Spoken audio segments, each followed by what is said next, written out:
Little Penguin Gets the Hiccups by Tadgh Bentley. Oh, hello. It's so nice to meet you. Franklin, you said you would be here soon. I wonder if you might be able to help. You may have noticed that I've got a terrible case of the hiccups. It's been driving me cuckoo. It all started last week on chilly night. I'm not sure how many penguins you know, but let me give you some advice. Never give chili to a penguin. It gives us hiccups. I can't get rid of them, Frederick. Told me to stand on my head. Chester told me to drink backward from a cup. Albert told me to stand on my head while drinking backward from a cup.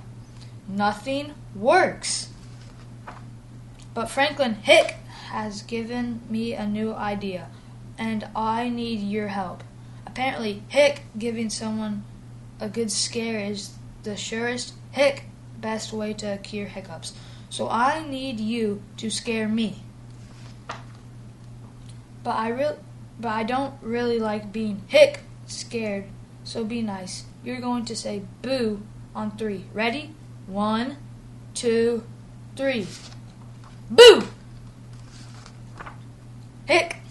Is that it? Let's try again louder this time. 1, 2, 3. Boo! Pretty scary. Maybe that cured my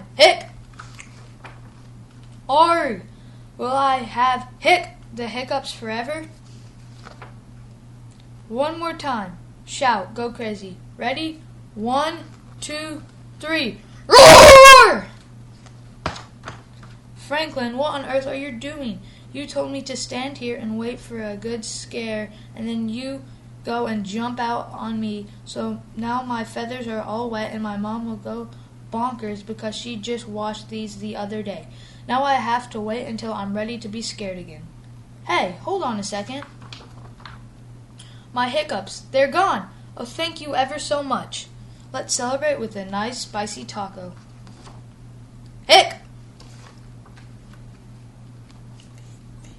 The end.